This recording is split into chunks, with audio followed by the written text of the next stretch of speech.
The story does not begin with explosions over London or speeches echoing through Parliament. It begins in rooms where no cameras were allowed, where the only sound was paper sliding across desks and pens scratching ink into ledgers. These rooms smelled of dust, leather, and quiet authority. Clerks tallied numbers that did not bleed, did not scream, and did not march. Yet these numbers would decide who could fight, who could eat, and who would pay for survival. When the Second World War began, Britain appeared exhausted but steady. Bombs would soon fall. Ships would sink. Ration books would become part of daily life. The public story was simple and powerful. Britain stood alone. Britain sacrificed. Britain paid its way through courage and endurance. But beneath the noise of war sat a financial truth that rarely makes it into textbooks. Britain was running out of real money, and the empire had a solution. Think about that for a moment. A global war demands steel, fuel, uniforms, food, transport, and endless logistics. All of it costs money. Not promises. Not future hope. Real purchasing power. Britain had fought before on credit, but this war was different. Its gold reserves were shrinking. Dollars were scarce. Imports from abroad demanded payment in hard currency. Without it, factories would slow, ships would stop, and armies would starve. Britain's leaders understood this danger early. The question was not whether they needed money. The question was where to find it without surrendering control or pride. The answer was already within the empire. It was India. India was not just a colony. It was an economic engine. It produced food, textiles, raw materials, and industrial goods at enormous scale. Its ports moved cargo day and night. Its factories ran without pause. Its labor force was vast and cheap. Britain had built a system that extracted this output for decades. When war arrived, that system did not pause. It accelerated. Britain bought from India exactly what it needed to fight. The difference was how it paid, or more accurately, how it did not. There were no gold shipments sailing east, no crates of currency unloading at Indian ports. Instead, Britain paid India with entries in an account, sterling balances, numbers written in London, recorded as debts owed in the future. From Britain's perspective, it was elegant. From India's perspective, it was invisible. Goods left Indian factories. Ships sailed loaded with supplies. Workers were paid in local currency. But the ultimate payment, the one that mattered internationally, never arrived. It was deferred, postponed, promised. Britain kept fighting. India kept supplying. And the bill grew quietly, line by line. This is where the contradiction begins. Britain appeared financially weak, yet sustained a total war. India appeared politically powerless, yet financed that war on an enormous scale. This was not charity. It was obligation. India did not choose to lend. It was compelled by imperial authority. The colony had no control over foreign policy, currency policy, or wartime decisions. When Britain decided it needed more supplies, India delivered. When Britain decided it could not pay immediately, India absorbed the cost. Think about the imbalance in that relationship. One side fought for survival. The other paid for it without consent. The effects were not abstract. They were felt in markets, homes, and streets across India. As exports surged, domestic supply tightened. Prices rose. Inflation crept into everyday life. Food became harder to afford. Basic goods grew scarce. The economy was working at full speed, yet ordinary people felt poorer. This is a paradox of forced financing. Production increases, but welfare declines. Wealth is created, but it cannot be used. The money exists only on paper, locked far away, controlled by someone else. Britain recorded a debt. India recorded a loss. From London, the system looked clean. Balanced ledgers. Controlled spending. No immediate collapse of the pound. No panic in financial markets. From India, the system felt suffocating. Resources flowed out. Decision-making power stayed out. When Indian officials raised concerns, they were told the war came first. Sacrifice was necessary. Everyone had to do their part. But everyone did not bear the same cost. Britain bore the visible cost of bombs and blood. India bore the invisible cost of extraction and inflation. One suffering was honored. The other was hidden. This is why the opening of the story matters. It challenges the familiar narrative. We are taught that empires fall because they fight too many wars. The truth is colder. Empires survive wars by shifting costs onto those with the least power. Britain did not collapse under wartime debt because it exported that debt to its colony. The empire acted like a financial shield. Damage absorbed at the edges protected the center. India became that edge, a buffer between Britain and bankruptcy. Imagine the scale of coordination required. Bureaucrats in London authorizing purchases. Officials in India compelled to supply them. Banks recording sterling credits that could not be spent freely. All of it wrapped in the language of partnership and shared struggle. The war demanded unity, they said. The empire stood together. But unity without choice is not unity. It is command. And command, when expressed through currency, leaves fewer fingerprints than violence. The danger of the system lay in its silence. Guns announce themselves. Currency controls do not. A bomb destroys a building. A balance sheet destroys a future slowly, quietly, and legally. Britain understood this. By using sterling balances instead of direct payment, it avoided immediate consequences. There was no run on reserves. No humiliating admission of weakness. No dependence on foreign lenders. The cost was delayed, shifted forward, and pushed outward. It would be dealt with later. Or so they believed. The stakes were enormous because this was not a temporary measure. Each shipment added to the total. Each month, the war expanded the obligation. India was accumulating a claim it could not exercise. Britain was accumulating survival time it desperately needed. The longer the war lasted, the deeper the trap became. Britain could not stop without risking defeat. India could not stop without risking repression. Both were locked into a system that favored the one who controlled the rules. This chapter opens with a simple but unsettling question. How does a global power fight a total war while running out of money? The answer is not heroism. It is leverage. Britain did not find new wealth. It redirected existing wealth through imperial authority. It turned currency into a weapon and accounting into strategy. The violence was not in the transaction itself. It was in the lack of alternatives. And here's the question that shadows everything that follows. When the war ended, when victory was declared, and when sacrifice was praised, what would happen to the bill? Would promises written in wartime ink be honored in peacetime reality? Or would the system that saved Britain now expose its moral and financial limits? That question hangs unresolved at the end of this chapter, heavy and unanswered, waiting for the illusion to crack. To understand the trap, you have to understand how convincing the illusion was. Britain's empire did not look like a system in decline. It looked like order. Ships crossed oceans under familiar flags. Ports functioned with mechanical efficiency. Trade routes that had existed for generations continued to move goods with disciplined rhythm. London remained the center where decisions were made and currencies were trusted. Sterling still carried authority. To the outside world, Britain looked strained but stable, wounded but in control. War had damaged buildings, not the structure of power. That appearance mattered more than almost anything else. From a distance, the relationship between Britain and India appeared cooperative. India produced. Britain coordinated. Supplies flowed where the war demanded them. Officials spoke of shared sacrifice and common cause. On paper, it looked balanced. India exported goods. Britain recorded payments. Accounts were kept. Receipts existed. Nothing appeared stolen. Nothing appeared broken. That was the genius of the system. It did not resemble plunder. It resembled administration. But beneath that surface was a hierarchy enforced not by soldiers, but by currency rules. India did not control its trade policy. It did not control its exchange rates. It did not decide which currencies it could hold or use. Sterling dominated every major transaction. Indian exports were priced, paid for, and settled through a system Britain controlled entirely. This meant India could produce wealth but could not convert it freely. The power did not lie in factories or fields. It lay in permission. When war expanded across continents, Britain faced a brutal financial reality. Its imports from outside the empire demanded dollars and gold. Fuel, machinery, and weapons from abroad could not be paid for with promises. Britain's reserves began to thin. Every shipment brought survival closer, but also pushed bankruptcy nearer. This was the danger Britain could not publicly admit. A great power cannot declare itself poor in the middle of a war for survival. Confidence is as important as firepower. Panic would have been fatal. The solution did not involve raising taxes alone or cutting spending. Those tools were too slow and too visible. Instead, Britain turned inward to the empire it already commanded. India became the answer because it was already locked into system. Britain could purchase Indian goods without paying in hard currency. It could issue sterling credits instead. These credits were not cash. They were promises to pay later, recorded in London and governed by London's rules. On British balance sheets, it looked like responsible accounting. On Indian ground, it felt like extraction without compensation. Imagine the machinery of this system in motion. Orders placed from London, contracts signed by colonial authorities, factories expanding output, railways pushing supplies toward ports, ships leaving harbors fully loaded, workers paid in local currency, which steadily lost value as prices rose. Meanwhile, the international payment never arrived. It sat as a number in an account that India could not access freely. The war effort surged forward, powered by goods that had already been paid for only in theory. This is where the illusion of strength took its most dangerous form.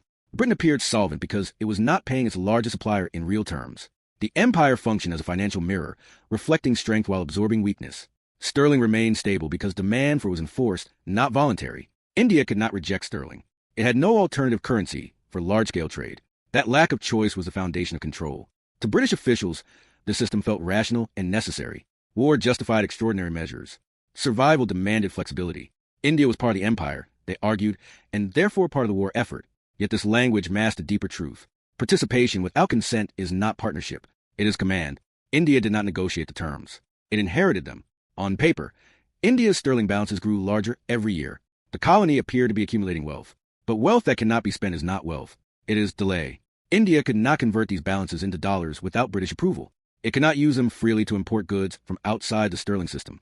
Its economic freedom shrank even as its recorded assets expanded. This contradiction was not accidental. It was a design. The illusion extended beyond finance. Britain's imperial authority created the impression of stability because nothing collapsed immediately. There were no sudden defaults, no dramatic currency devaluations during the war, no public admission of insolvency. Instead, pressure built quietly, invisibly. Britain's weakness was hidden behind India's enforced contribution. The empire functioned like a dam, holding back financial reality, while water levels rose behind it. This mattered because illusions shaped decisions. As long as Britain appeared strong, it could negotiate, command, and plan from a position of confidence. Allies trusted sterling. Markets remained calm. Military operations continued at full scale. All of this depended on the belief that Britain would eventually pay its debts. But belief is not payment. And belief can be maintained only as long as power enforces it. Inside India, the cost became harder to ignore. The economy was stretched to its limits. Production increased, but domestic consumption suffered. Inflation eroded wages. Food insecurity spread. The war effort drained resources faster than they could be replaced. Yet the official narrative emphasized duty. Sacrifice was framed as temporary. Promises of future settlement softened immediate hardship. The assumption was that victory would fix everything. This chapter reveals the deeper illusion at the heart of empire. Britain did not just command territory. It commanded time. By delaying payment, it borrowed from the future. By controlling currency conversion, it decided when that future would arrive. India was forced to wait. And waiting has a cost. The longer payment was delayed, the more the real value of those balances eroded. Inflation did the quiet work of reduction. What was owed in theory shrank in practice. Think about the brilliance and cruelty of that mechanism. No guns were needed. No violence had to be shown. The system operated through procedures, approvals, and regulations. It rewarded patience while punishing urgency. It favored the one who controlled the clock. Britain did. India did not. This illusion of strength could only last as long as the war did. The moment victory approached, questions would surface. When would the balances be settled? How would they be used? What would happen if India demanded real value for what it had supplied? These questions were postponed because answering them too early would have exposed the truth. Britain was not strong because it was wealthy. It was strong because it had shifted the burden. As this chapter closes, the illusion still holds. Ships still sail. Factories still run. Ledgers still balance. Britain appears to have solved its wartime financial crisis without surrendering control. But illusions are fragile. They depend on silence, delay, and obedience. And all three were beginning to strain under the weight of numbers that could no longer be ignored. Every financial illusion eventually meets gravity. What begins as a temporary workaround slowly hardens into a structural problem. As the war dragged on, Britain's reliance on India deepened, and the numbers that once felt abstract began to swell into something dangerous. Sterling balances accumulated year after year, growing larger, heavier, and more politically sensitive. What had been described as a short-term wartime necessity was becoming a permanent feature of the imperial economy. And permanence changes everything. India had delivered enormous quantities of goods by this point. Food supplies fed armies far beyond its borders. Raw materials flowed into British factories. Textiles clothed soldiers fighting on distant fronts. Industrial output surged under wartime pressure. On paper, India was richer than ever before. Its sterling balances represented a vast claim on Britain's future. Yet inside India, daily life told a different story. Purchasing power collapsed. Inflation spread quietly but relentlessly. Prices rose faster than wages. Scarcity became normal. The colony was producing more than ever and consuming less than before. That contradiction was not an accident. It was the cost of being trapped inside a system where earnings could not be freely used. This is where the core mechanism of the sterling trap becomes impossible to ignore. India's accumulated balances were not money in any practical sense. They could not be converted into dollars or gold without British approval. They could not be spent freely on global markets. They could not be deployed to relieve domestic shortages by importing essential goods from outside the sterling area. The wealth existed, but it was locked. Think about that. A society working at full capacity, generating massive surpluses, yet unable to access the benefits of its own labor. That is not credit. That is containment. The power this created for Britain was immense. By controlling currency conversion, Britain controlled timing. It decided when India could spend, how much it could spend, and where it could spend it. Every request for release required approval. Every negotiation favored the side that could afford to wait. Britain framed this control as prudence. Sudden release of balances, they argued, would destabilize currencies, fuel inflation, and damage recovery. These concerns were not entirely false, but they masked a deeper fear. If India cashed in its claims fully and freely, Britain's financial weakness would be exposed. As the war neared its end, this fear sharpened. Victory did not erase that. It clarified it. Britain emerged from the conflict exhausted, damaged, and deeply indebted. Its infrastructure was strained. Its global position was under pressure. The last thing could afford was a surge of sterling conversion that drained reserves and undermined confidence in its currency. The balances that had once saved Britain now threatened it. Inside India, awareness was growing. Economic strain had become visible. Shortages were no longer temporary inconveniences. They were structural problems. Inflation had eroded trust. Promises of future settlement felt increasingly hollow. Indian leaders and officials began asking harder questions. When would the balances be released? On what terms? In what currency? The answers were always delayed. Committees were formed. Reviews were promised.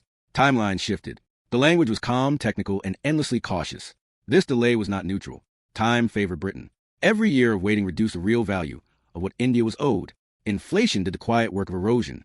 What had been recorded as a large claim during the war slowly shrank in purchasing power. The longer settlement was postponed. The cheaper became for Britain. Delay was strategy. The turning point did not arrive with a dramatic announcement or a public rupture. It arrived through accumulation. The balances had grown too large to ignore. The political context had changed. Britain could no longer rely on unquestioned imperial authority. Pressure mounted from within India and from the shifting global order.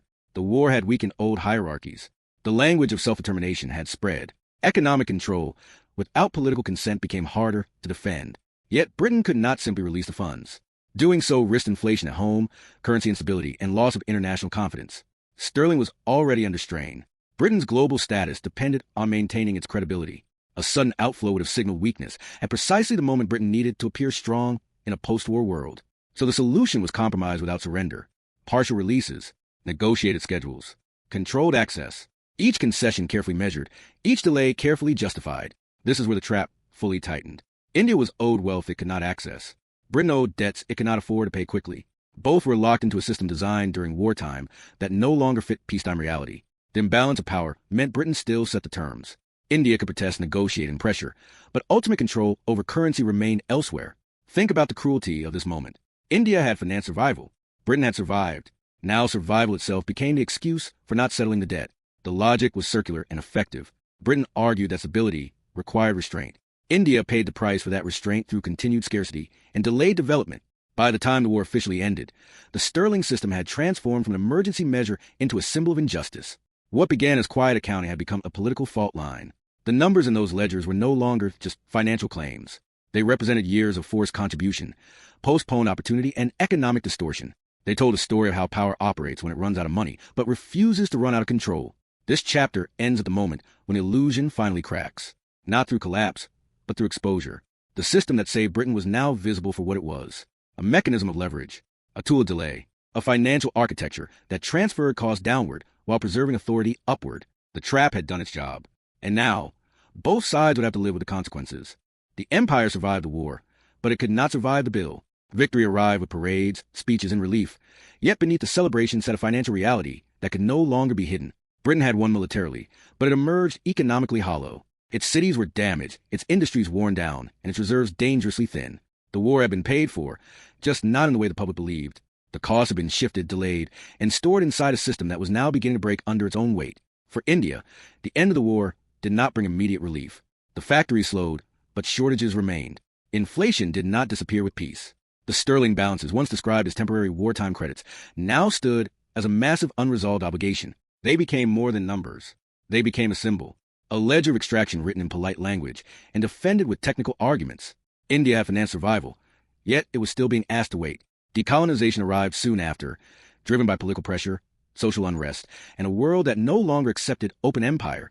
Independence, when it came, carried enormous hope, but independence did not erase the past. The economic damage was already embedded. Years of forced financing had reshaped India's economy in ways that could not be quickly undone. Investment had been delayed. Consumption had been suppressed. Development had been postponed. The opportunity cost was invisible but immense. Britain, meanwhile, approached settlement carefully, even defensively. It did not deny the balances existed. It questioned how and when they should be released. Payments were spread out. Conditions were attached. Access was controlled. Each step was framed as responsible management rather than reluctance. Britain's priority was clear. Protect sterling. Preserve stability. Avoid panic. The empire was gone, but the mindset of control remained. The collapse, when it came, was not dramatic. There was no single default. No public confession of failure. Instead, there was erosion. Trust faded. Moral authority weakened. Britain's claim to global leadership dimmed as its financial position narrowed. The sterling system that once symbolized stability now looked fragile and outdated. The world moved on to new institutions, new currencies, and new centers of power. Britain adjusted, but it never fully recovered the position it had before the war. India entered independence with political freedom but economic constraints. The legacy of the sterling trap lingered in underinvestment, strained finances, and a cautious approach to global markets. The memory of being unable to access its own earnings shaped future decisions. Currency control, self-reliance, and suspicion of external dependence became guiding instincts. These were not ideological choices alone. They were learned responses to experience. Imagine an empire that wins the war but loses the future. That is the quiet tragedy of this story. Britain's wartime strategy succeeded in the short term but accelerated long-term decline. By shifting the cost onto its colony, it preserved itself long enough to win, but weakened the very foundations that sustained its power. The financial architecture that held the empire together during crisis became a liability once crisis passed. This is the deeper lesson. Currency systems are not neutral. Debt is not just accounting. Control over money can replace armies, borders, and guns. The sterling trap worked because it was legal, technical, and boring. It hid extraction behind procedure. It turned delay into dominance. It allowed one society to fight and another to pay without open violence. And this logic did not vanish with empire. The modern global economy still carries echoes of the system. Power still hides in balance sheets. Leverage still operates through access and permission. The ability to delay payment, control conversion, and define acceptable terms remains a form of dominance. The names have changed. The mechanisms are more complex. But the structure is familiar. The story ends not with liberation, but with a warning. When money becomes leverage, freedom becomes conditional. When promises replace payment, time becomes a weapon. And when systems are designed to protect power rather than people, the cost is always paid somewhere else, quietly, patiently, and often without acknowledgement. If you want to understand how empires really fall, do not only look at battles, look at ledgers. Look at who is allowed to wait and who is forced to. That is where power truly lives. If this story helped you see history differently, subscribe for more deep dives into the hidden economics of power and share this documentary with others who want to understand how money shapes the world we inherit.